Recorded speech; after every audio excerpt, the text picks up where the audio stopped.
Alright people, today we're going to do braised pork chops. We got some really thick center cut pork chops here. Thicker the better. I mean, you can't go too thick when you do this. We got black pepper, we got kosher salt, we're going to do some garlic mashed potatoes. We'll do skin on red garlic mashed potatoes.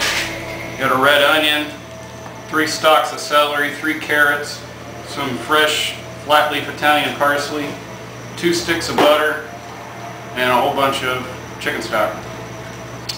We're going to start this off. We're going to season the pork chops. These are thick, so you can't over season them. I got these bowls here, to look all fancy and whatnot. That's what they do on the Food Network. This is fresh ground black pepper. We do not have pepper shakers in our house. You want to always ground it up fresh like that and put it in a bowl to look fancy. Just liberally pat that in. I'm going to do both sides. It's going to form a crust around the outside of the meat.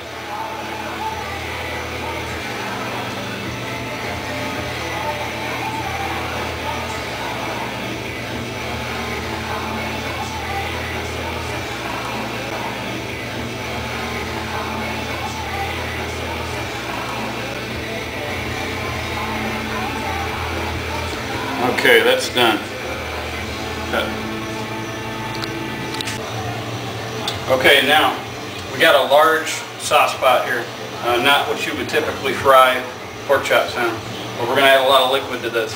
So you wanted something big, something high-sided. We're going to bring it up to a boil. You don't want it boiling over, so you want to use something big like this. We're going to take one of these 2 sticks of garlic butter. We're just going to put them in there medium-high heat. And once that begins to melt, we're going to transfer these pork chops over here, and we're just going to brown the outside. We're not going to cook them all the way through. We're just going to brown the outside. Then we're going to set them aside, and we're going to cut up some vegetables.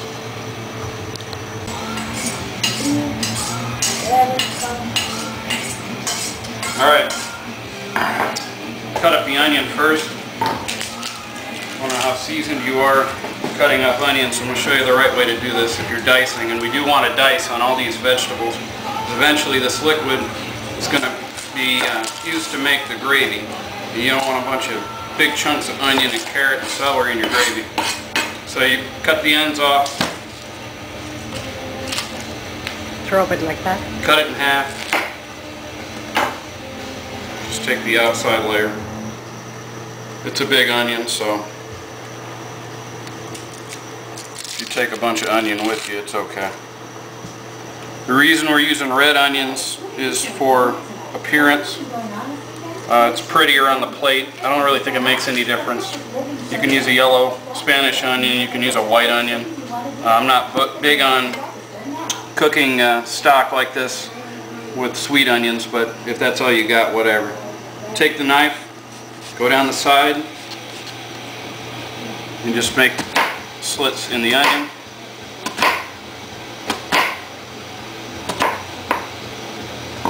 From the side, you just want kind of a medium dice. If it's not perfect, it doesn't make any difference. Try not to cut yourself.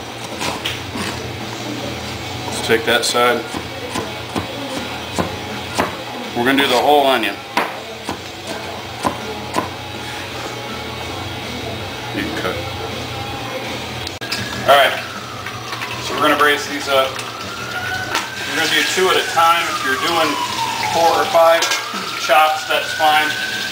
And braising is not just for pork chops, obviously. You can do other things. So if you're doing, let's say, 8 lamb shanks and you can only fit 4 of the shanks in the pot at a time, then you'll just braise these in batches. We're going to lay them aside anyway once they're browned on both sides.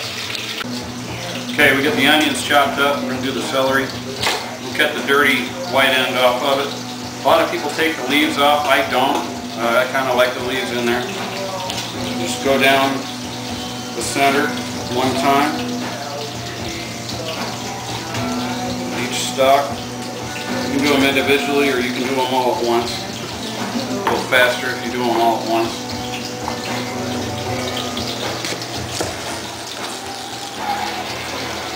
Just want to dice these up.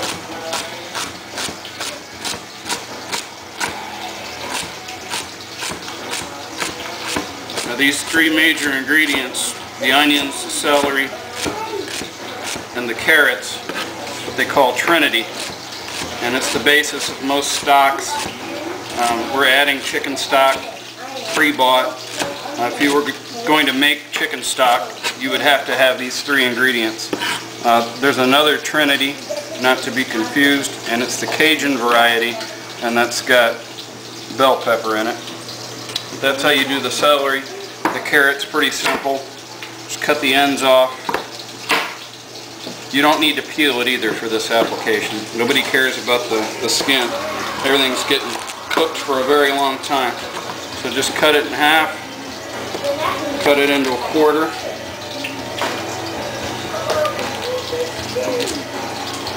and then dice it.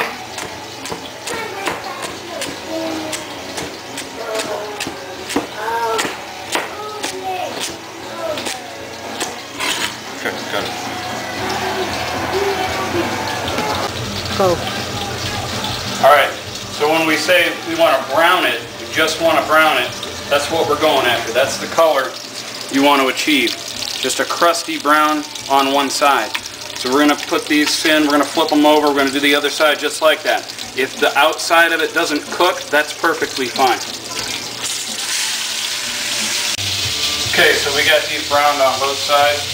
We're just going to take them out of the pot, set them aside on a plate. And I can't reiterate enough, it doesn't make any difference if they're cooked through or not. They're probably not. So now, we're going to take our Trinity, our carrots, celery, and onions, go right back in the pot, leave it on medium-high. Dump this whole batch of root vegetables in here. And again, this combination isn't just for this recipe. This is used in all kinds of cooking. Chicken noodle soup, beef soup. So if you didn't know of it, write it down. Mix that up. Dave, can you come in here? I want to show you the bottom of this pot now. And all the brown pieces there at the bottom, that's what makes this. And what we're going to do once these vegetables have begun to soften, we're going to hit that with about half a cup to a cup of white wine, and that's going to deglaze the bottom of that pot. So all that yummy brown goodness gets into your braising liquid.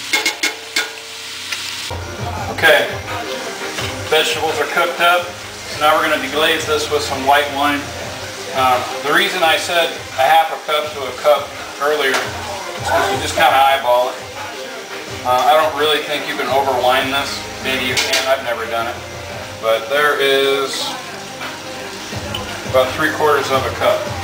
So then once you get the wine in there, you just want to scrape the bottom of the pot. The alcohol and the wine will get those brown bits of yumminess off there, which is the important flavor in this. That's good. Okay, now we're going to return the brown pork chops right back in there.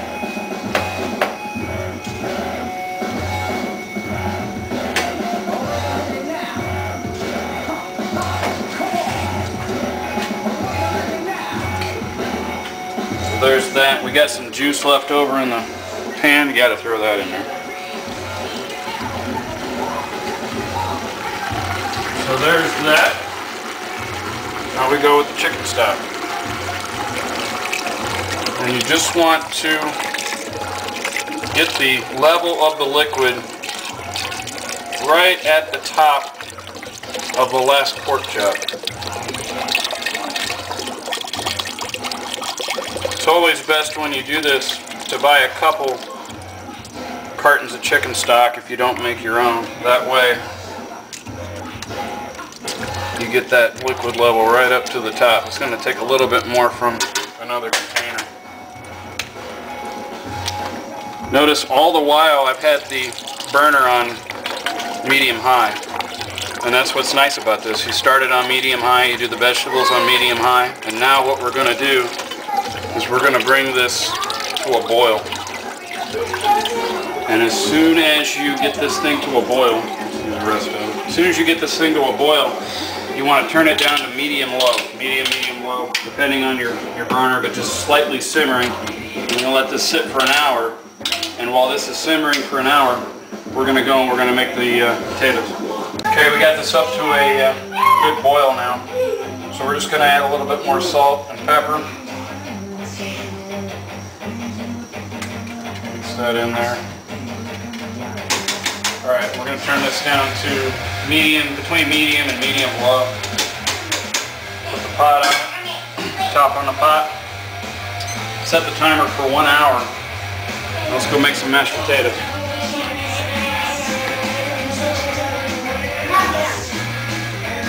Okay.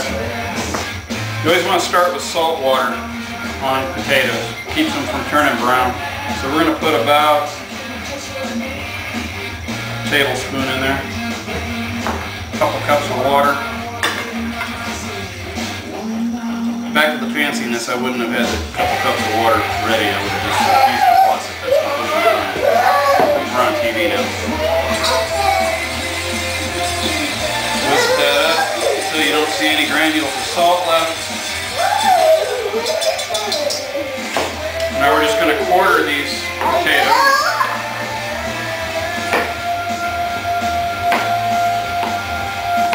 Add them right to the water. We're not going to peel them. We want the red skin in. 2 reasons. Number one, the skin is delicious and very healthy, and also it really looks good when you mash it up. It gives kind of a nice red contrast to the green parsley that we're going to end up putting in the mashed potatoes. Okay, we got our potatoes all diced up in the water. Just going to put these on the big burner. We're going to put them on high for 20 minutes. We want to boil these for 20 minutes. That's more than enough time to let them cook through. If they don't cook through completely, that's fine. I mean, if it's chunky potatoes, I mean, we're leaving the skin on. It doesn't need to be a smooth texture. And we'll go into that when we add the parsley and the garlic and whatnot. Alright. So we've had the potatoes going for 20 minutes. We're going to transfer them to a colander in the sink. Let those drain.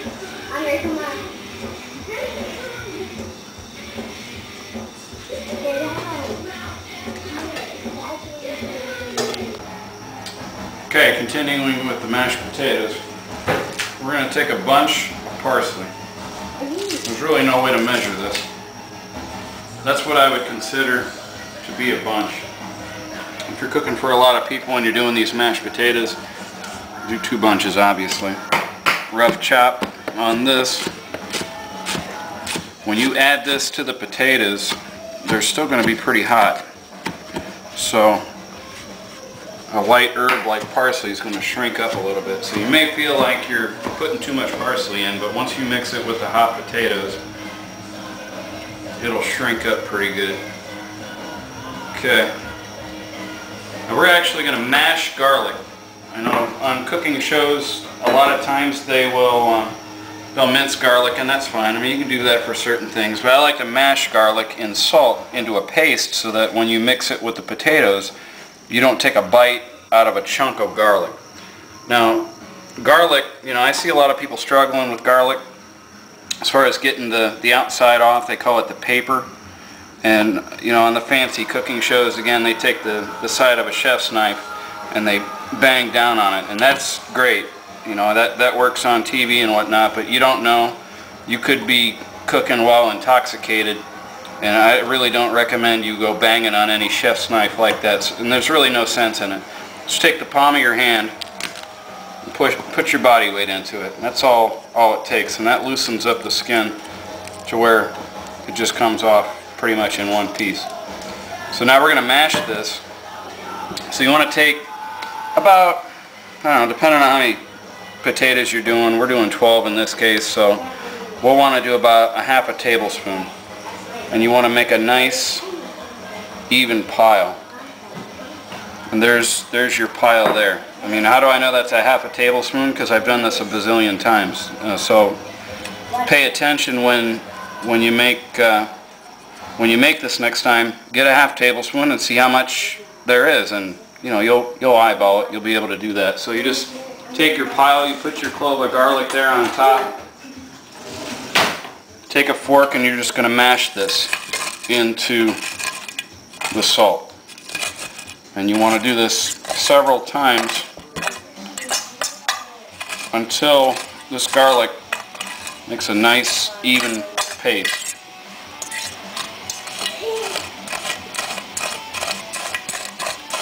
Like that. And I use kosher sea salt for a couple reasons. I think it's better.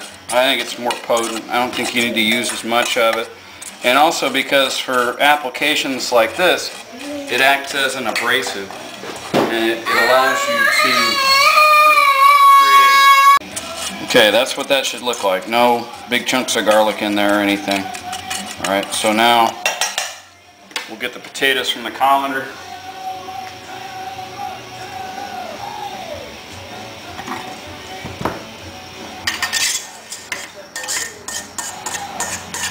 The other nice thing about breaking up the garlic like that is you don't need to season the mashed potatoes. You already put the salt in there, and any step that you don't need to repeat is a good thing. So we take our parsley.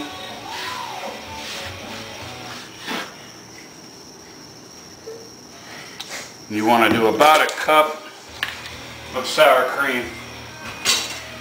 I'm not going to use a cup, I'm going to use a spoon, and that's because, again, I've done this 100 times. That's a cup, okay? If you're off by a quarter cup, no one will notice. If you're over by a quarter cup, no one will notice. So just go with it, and you'll save yourself a lot of time cleaning measuring cups.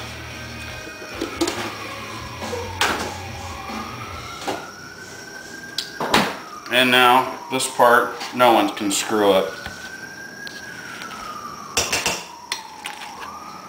You'll notice also, I only used 1 clove of garlic. It's very out of character for me. I love garlic. I put a lot of garlic in everything I cook. But this in particular, I really want the parsley flavor to stand out. And if you were to put 2 cloves in, or 1.5 cloves, I think the garlic would overpower the parsley. Now we boiled these for 20 minutes, and they're pretty soft. So you don't need to go crazy with this. You just want to make sure that the sour cream is well molded there.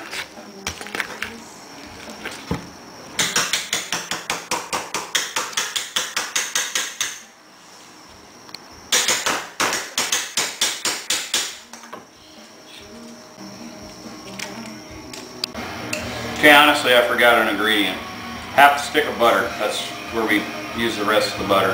Normally I would add this as soon as I put the garlic in, then I throw the potatoes in and whatnot. But it doesn't make any difference. So we'll add the butter. We'll continue mashing.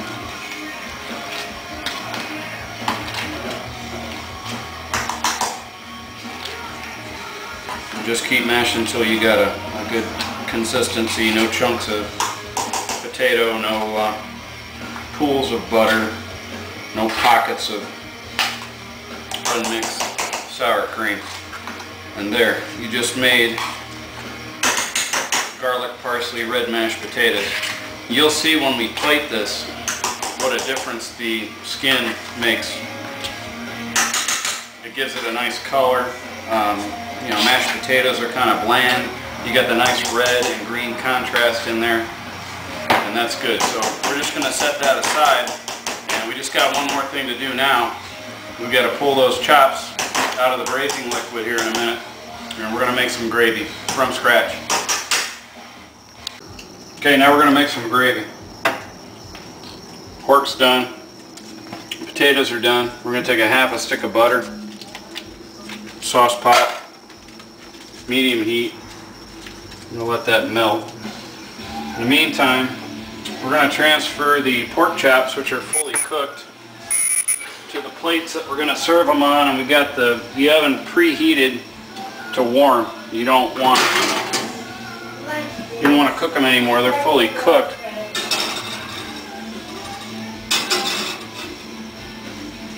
But you want to remove them from the liquid so you can get the liquid, transfer it to a measuring cup, and then make your gravy. So we'll turn that off.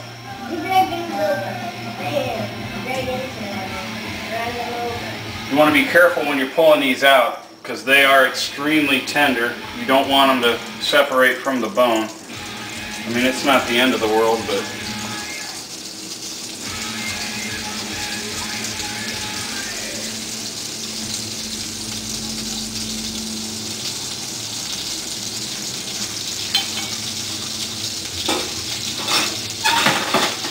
if some carrots and onions stick to the pork chops, that's fine. That's part of your garnish. You want that color to come out.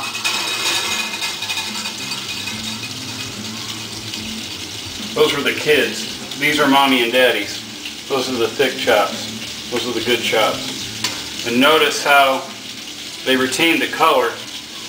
Even though you boiled them in the liquid for a long time, you braised them a good golden color. That's what you want.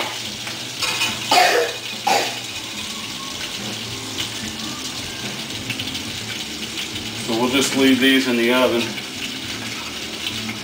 We got that butter melting. You want to have this butter on a medium-low temperature. I turned it up to high just to speed up the melting process, but we want that on medium.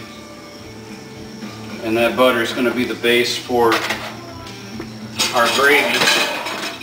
And we're going to use the same braising liquid we used to cook the pork chops in making the gravy. Now you don't have to do this, but I do this. I like to transfer the liquid to the measuring cup, because when you do this,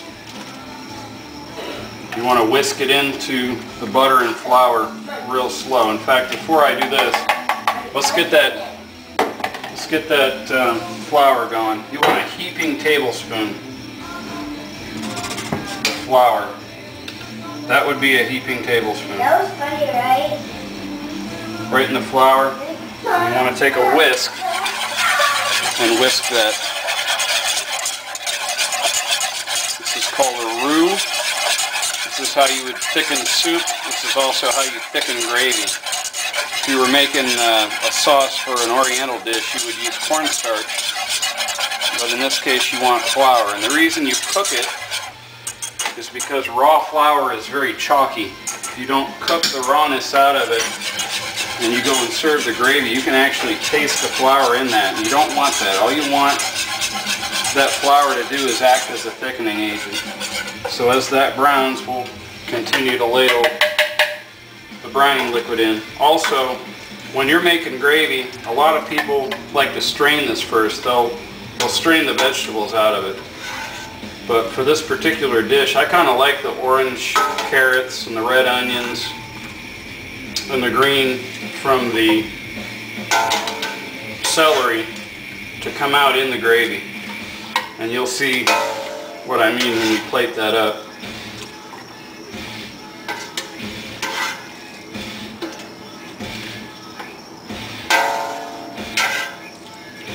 A little more than 2 cups. That's probably good for what we're doing. There's plenty of liquid left. How much you end up doing just depends on how many chops you're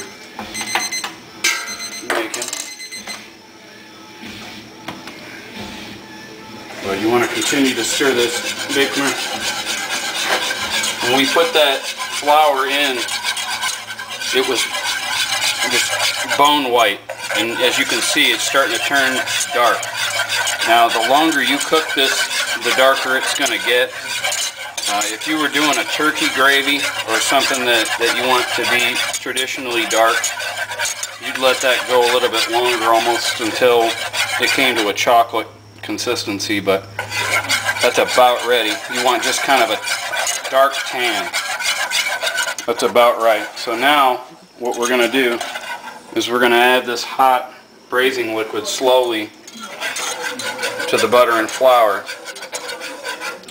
And I'm going to crank this up. I had it on medium just to start that. I'm going to crank this up to medium-high because we actually want it to come to a boil.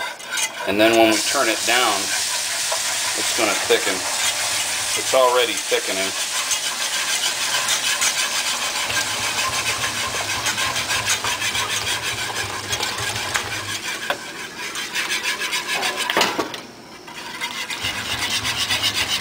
And you want to just constantly stir this until it comes to a boil. And then once you turn this down, it's going to thicken into a gravy consistency. And again, I mean, you've got all the flavors from the root vegetables, the onions, the celery, the carrots. You've got the drippings from when you fried the pork chops when you began this process, and all those ingredients are beginning to come out. And that's pretty well incorporated. It's starting to thicken now. So I'm just going to turn this off. And you just made brown gravy for pork chops. Okay, so we're done cooking. Let's plate this up. Good portion of mashed potatoes.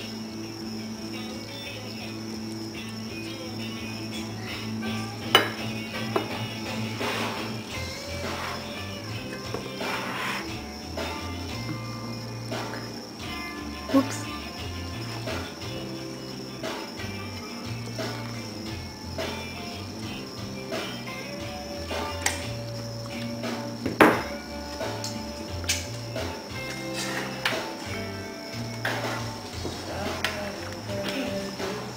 Do the gravy right over the pork chop.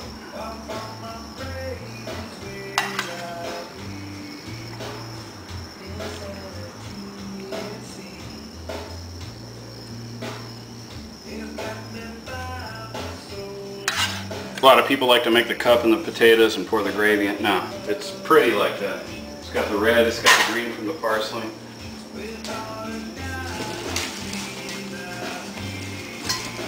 Now this touch is for TV only, because we wouldn't normally do this for dinner, at least. Dinner roll, and we saved the garnish. Saved some leaves, the parsley. You got braised pork chops from scratch, very inexpensive. Whole meal probably cost us $15. We got enough food for 4 or 5 people. That's it. So we'll see how this goes. We'll continue to do these videos. If it interests you, let me know. We'll do some other things. We cook like this every night. I get home from 6 o'clock. We usually eat around 7:30, 8 o'clock. It's always from scratch. There's no additives. There's no preservatives. Everything's fresh food. We have fun doing it. We listen to music. We drink beer. You know, this is how we live. So we're going to try to continue to do this if you guys are interested. So let me know. We're going to post this. But that's braised pork chops from scratch. Thanks.